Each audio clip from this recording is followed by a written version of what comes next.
기도의 자리로 오신 모든 성도님들 주님의 이름으로 환영하고 축복합니다. 하루를 시작하기 전에 주님과 교제하기 위해서, 주님께 말하기 위해서, 또 주의 음성을 듣기 위해서 모이신 성도님들, 주님과 깊이 있는 또 뜨거운 교제의 시간이 될 줄 믿습니다. 사도신경으로 우리의 신앙을 고백하겠습니다. 다 함께 고백하겠습니다.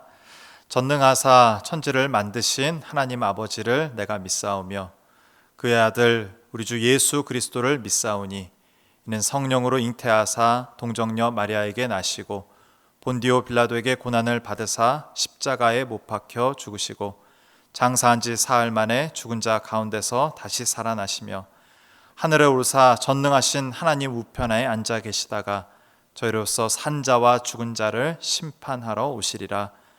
성령을 믿사오며 거룩한 공회와 성도가 서로 교통하는 것과 죄를 사하여 주시는 것과 몸이 다시 사는 것과 영원히 사는 것을 믿사옵나이다.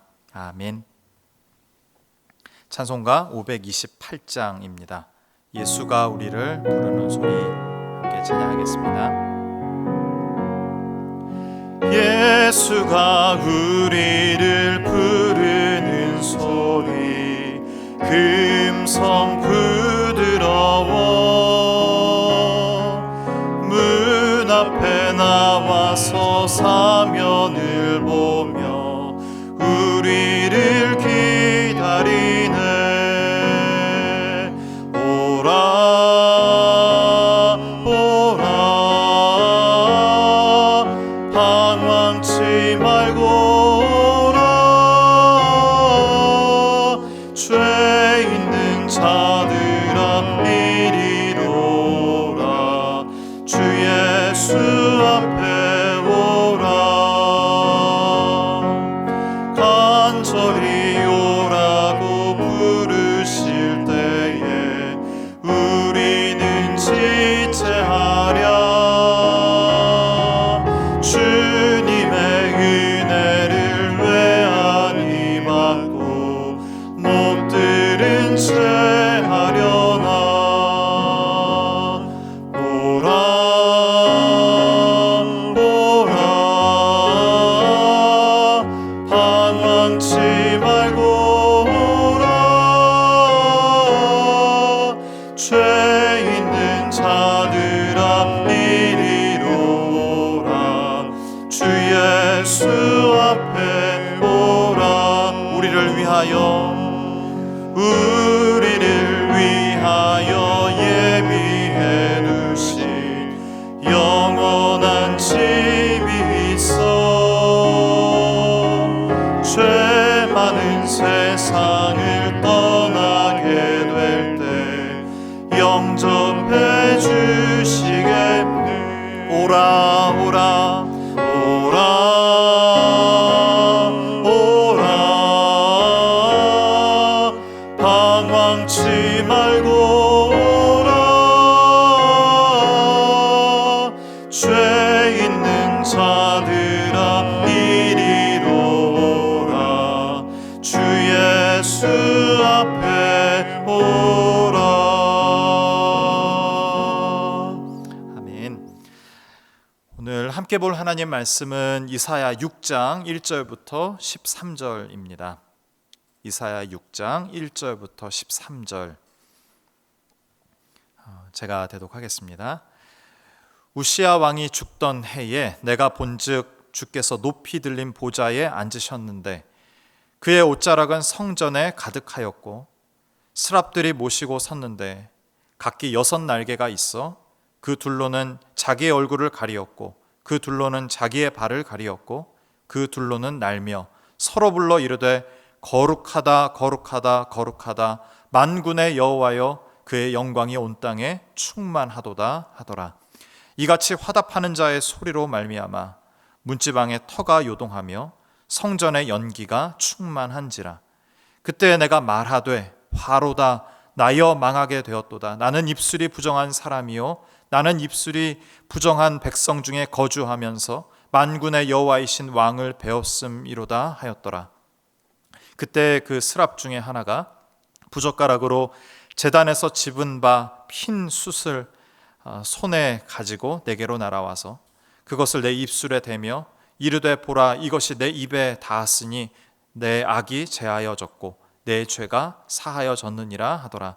내가 또 주의 목소리를 들으니 주께서 이르시되 내가 누구를 보내며 누가 우리를 위해 갈꼬 하시니 그때 내가 이르되 내가 여기 있나이다 나를 보내소서 하였더니 여호와께서 이르시되 가서 이 백성에게 이르기를 너희가 듣기는 들어도 깨닫지 못할 것이요 보기는 보아도 알지 못하리라 하여 이 백성의 마음을 둔하게 하며 그들의 귀가 막히고 그들의 눈이 감기게 하라. 염려하건대 그들이 눈으로 보고 귀로 듣고 마음으로 깨닫고 다시 돌아와 고침을 받을까 하노라 하시기로 내가 이르되 주여 어느 때까지니까 하였더니 주께서 대답하시되 성읍들은 황폐하여 주민이 없으며 가옥들에는 사람이 없고 이 토지는 황폐하게 되며 여호와께서 사람들을 멀리 옮기셔서 이 땅 가운데에 황폐한 곳이 많을 때까지이니라.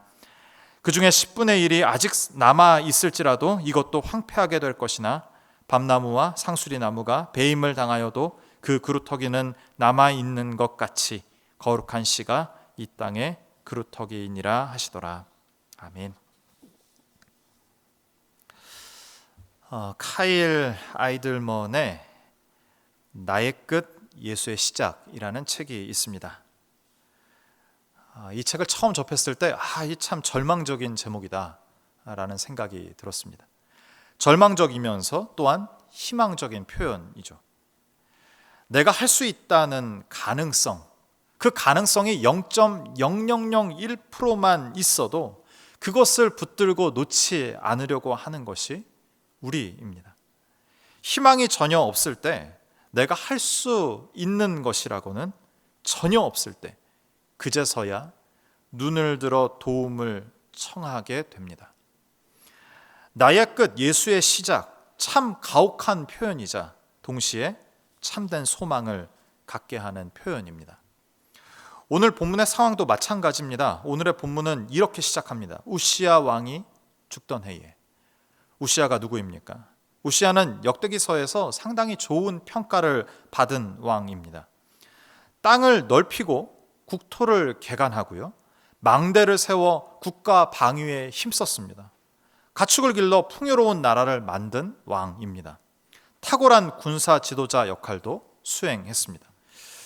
요약적으로 좀 살펴보려고 하는데요, 역대하 26장 13절부터 15절입니다.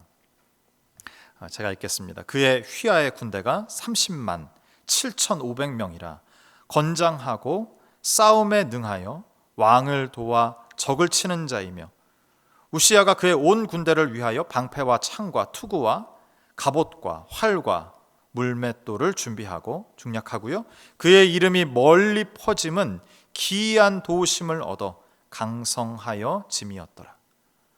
역대기 저자는 우시야를 이렇게 평가합니다. 참 유능한 왕이었다라는 거죠. 그의 번영과 형통은 이유가 뭘까요? 성경은 여호와 신앙에 충실했기 때문이다 라고 기록하고 있습니다. 역대하 26장 5절입니다. 하나님의 묵시를 밝히 아는 스가랴가 사는 날에 하나님을 찾았고 그가 여호와를 찾을 동안에는 하나님이 형통하게 하셨더라. 하나님을 찾았기 때문이다 라고 얘기하는 거죠. 하나님의 말씀에 정통했기 때문이다, 또 그대로 살았기 때문이다 라고 성경은 그 이유에 대해서 이야기합니다. 그런데 사람이 어떻습니까? 승승장구하면 교만해집니다. 우시야는 그만 교만해지고 말았습니다. 제사장의 역할까지 탐을 내서 성전에 들어가 향의 분향을 합니다. 역대하 26장 16절입니다. 그가 강성하여짐에, 이 표현이 참 마음이 아픈데요. 그가 강성하여짐에 그의 마음이 교만하여 악을 행하여 그의 하나님 여호와께 범죄하되 곧 여호와의 성전에 들어가서 향단에 분향하려 한지라. 강력한 왕권 행사에 만족하지 못한 것일까요? 제사장 고유의 권한까지 탐냈던 우시야는 우리가 잘 알기로 나병에 걸려 비참한 생을 마감하게 됩니다. 이 시간 우시야의 존재에 대해서 좀 생각해 보려고 합니다. 개인적으로는 참으로 비참한 삶을 살았던 인간이지만 이 우시야 왕을 바라보았던 이스라엘 사람들의 그 마음을 좀 생각해 보았으면 좋겠습니다. 우시아는 왕입니다. 이스라엘 백성들이 하나님께 왕을 요구했던 적이 있지 않습니까? 왕을 세워달라고 요구했을 때 하나님의 반응을 기억하십니까? 부정적이셨습니다. 다양한 이유가 있으셨지만 가장 큰 핵심은 진정한 왕이신 하나님을 버리고 왕을 하나님처럼 의지할 것이기 때문이었습니다. 사무엘 8장 7절 하반절 보면 이렇게 기록합니다. 나를 버려 자기들의 왕이 되지 못하게 함이니라고 말이죠. 영원하신 왕, 그 왕이신 하나님을 기억하지 않고 보이는 왕을 의지하는 백성들을 경계하신 것입니다. 우시아는 이방 나라들의 공격에서 백성을 지킬 뿐 아니라 땅을 넓혀 쾌적하고 평안한 삶을 살게 해준 왕입니다. 하나님께서 왕을 주셨지만 어찌 보면 보이는 왕을 더 의지했을 겁니다. 어떤 일이 일어나면 우시아에게 달려갔겠죠. 이 문제를 제발 해결해 달라고 말입니다. 달리 표현하면 하나님이 굳이 이스라엘 백성들에게 필요 없었는지도 모르겠습니다. 왕이 제사장의 일을 대신하려고 했을 때 누군가는 막아섰어야 되는 것 아닙니까? 그런데 막는 이 하나도 없었습니다. 이유는 무엇이었을까요? 우시아는 그 당시에 왕이자 신이었습니다. 그 자체로 하나님이었으니까요. 그런 우시아가 지금 죽은 것입니다. 우리가 할 수 있는 아무런 가능성이 남아있지 않는 그 시기를 가리켜 우시아 왕이 죽은 때에 라고 표현하고 있는 것입니다. 절망의 끝에서 이사야는 그제서야 하늘을 봅니다. 이사야 6장 1절입니다. 함께 읽을까요? 우시아 왕이 죽던 해에 내가 본즉 주께서 높이 들린 보좌에 앉으셨는데 그의 옷자락은 성전에 가득하였고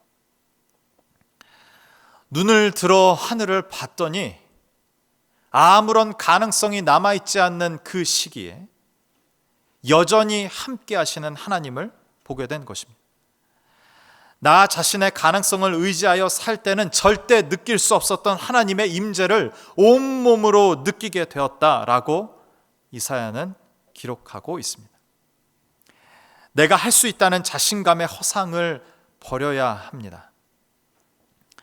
제가 이 대목에서 어떤 한 분의 모습이 언뜻 생각이 났습니다. 어느 날 하루는 제가 그 전도사님과 그 요양병원 신방을 계속 하는 그 한 날이 있었습니다. 전국 각지에 있는 요양병원은 거의 특징을 잘 알 수 있을 정도로 이 병원은 뭐가 좋고 이 병원은 뭐가 좀 부실하고 뭐 이것을 알 수 있을 정도로 그 주간은 좀 요양병원을 신방했던 주간입니다. 저희 순장님 어머님이셨는데 가서 이제 반갑게 뵙고 기도하고 돌아오려고 했는데요. 저희 순장님께서 저를 딱 막아서시는 겁니다. 그래서 왜 그러시냐 그랬더니 제 귀에다 대고 이 옆에 분이 계신데 어머니 옆자리에 이분에게 복음이 필요한데 거부하신다는 겁니다. 그래서 목사님 오신 김에 우리 교회 목사님 오셨으니까 복음을 꼭 들으세요. 한번 말씀을 나눠보시겠어요? 뭐 이렇게 하실 그 마음에 저에게 좀 시간을 내달라고 요청하셨습니다. 기꺼이 그렇게 하시라고 우리 순자님께 말씀드렸더니 말씀을 이렇게 아주 그 친절하게 이제 주고 받으시더라고요. 그래서 제가 이제 가까이 갔는데 제가 저와 좀 말씀을 좀 나누시겠어요? 제가 이렇게 물어봤습니다. 복음을 전해드리려고 복음을 들으면 평안한 마음 하나님이라는 분을 알게 되니까 주님이 주시는 그 평안을 누리실 수 있다고 우리 어르신 뵈니까 그 복음이 필요한 것 같다고 이렇게 말씀드렸더니 그분이 저에게 한마디 딱 던지시는데 원천 봉쇄하는 한마디였습니다. 그 한마디는 이런 거였어요. 제가 좀 나아진 이후에요. 이렇게 하시더라고요. 그러니까 본인의 모습이 너무 지금 초라하고 또 힘겹지만 좀 나아진 이후에 좀 내 뭔가 마음이 좀 떳떳하게 또 건강하게 대화할 수 있을 그때에 목사와 대화하겠다라는 그 어르신의 말씀이었습니다. 돌아오면서 그분의 모습이 계속 떠오르고요. 참 안타깝고 지금이 복음이 필요한 때가 아닌가. 내가 할 수 있는 가능성이 전혀 남아있지 않는, 제가 볼 때는 그랬는데 여전히 내가 할 수 있다는 그 가능성을 붙들고 누워 계셨던 그 어르신의 모습이 이 대목에서 생각이 났습니다. 우리는 참 그런 존재입니다. 우리가 할 수 있다는 가능성, 정말 눈꼽만큼 한 그 가능성이 남아있을 때는 하나님을 의지하거나 찾지 않는 것, 그것이 죄인된 우리의 모습, 또 저의 모습임을 다시금 생각하게 되었습니다. 주님의 임재로 가득 찬 경험, 그것은 우리의 가능성 제로인 상태, 내가 할 수 있는 것이 전혀 없구나 라는 것을 내 심령 깊은 곳에서 고백하는 그때가 되어서야 비로소 가능한 줄 믿습니다. 오늘 이 아침에 하나님, 내가 내 삶을 살아가는 것 같지만, 내가 내 힘으로 능력으로 살아가는 것 같지만 그것이 아니라 하나님의 은혜로 사는 존재입니다. 하나님의 임재, 하나님의 그 광대하심을 보는 이 아침이 되기를 원합니다. 간절히 주님께 기도하고 바라는 우리 모두가 되었으면 좋겠습니다. 주님의 임재로 가득 찬 경험을 하면 더 이상 전과 같이 살 수 없습니다. 오늘 이 아침 나의 끝 예수 그리스도의 시작을 경험하시는 성도님들이 되시기를 축복합니다. 하나님의 임재를 경험한 사람은 어떻게 살까요? 하나님의 심정을 공감하며 삽니다. 8절 보면 하나님은 망가져가는 세상을 향해 답답해하십니다. 누군가 주의 심정으로 하나님의 백성들에게 가서 하나님의 마음을 전하길 원하십니다. 그런데 재밌는 것이 있습니다. 8절 제가 읽겠습니다. 내가 또 주의 목소리를 들으니 주께서 이르시되 내가 누구를 보내며 누가 우리를 위하여 갈고 하시니 그때에 내가 이르되 내가 여기 있나이다 나를 보내소서 하였더니. 이사야는 모든 가능성이 무너진 그곳에서 주의 영광을 보고 주의 음성을 들었습니다. 이 순서를 기억하십시오. 나의 끝에 예수 그리스도의 시작, 나의 끝 예수 그리스도의 시작, 그때에 주의 영광을 보고 주의 음성을 듣게 됩니다. 그 이후에 자연스러운 반응이 있는데 그것은 무엇입니까? 이사야 보고 가라고 하시지 않았습니다. 명령하시지도 않았습니다. 요나와 같이 직접 명령을 들었음에도 자기가 싫어서 도망가는 그런 상황도 아닙니다. 마치 예전에 봉숭아땅 기억나십니까? 그 맹구가 떠오르니까 선생님 쳐요, 선생님 쳐요. 자신을 시키지 않으면 절대 안 될 것처럼 손을 들어서 나를 보내달라고 자원하는 심령으로 이사야가 손을 들고 있습니다. 우리 오늘 하루의 삶이 이런 삶이었으면 참 좋겠습니다.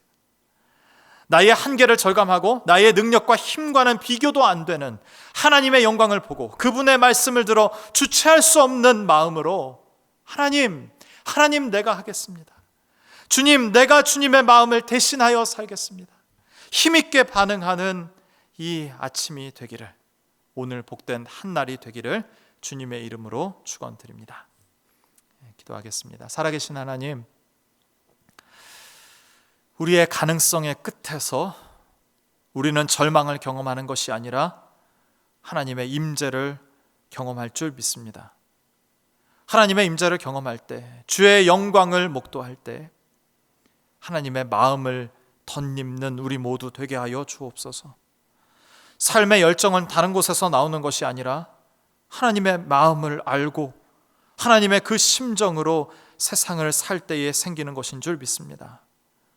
오늘 하루 우리에게 맡겨주신 이 하루를 하나님 기뻐하시는 그 시간들로 채우는 우리 모두 되게 하여 주옵소서. 기쁘게 살게 하여 주옵소서. 열정적으로 살게 하여 주옵소서. 하나님의 말씀을 의지하여 사는 우리 모두 되게 하여 주옵소서. 이 모든 말씀 예수님의 이름으로 기도하옵나이다. 아멘. 함께 두 가지 기도 제목 가지고 기도하면 좋겠습니다. 나의 끝 예수 그리스도의 시작, 내려놓을 것을 철저히 내려놓고 주님의 영광을 보며 주의 말씀을 듣는 오늘 하루가 되게 하소서. 주님의 영광을 보고 주의 말씀을 들은 자로 맡겨주신 삶을 능동적으로 기쁘고 힘있게 살게 하옵소서. 이 시간 다 함께 기도하겠습니다.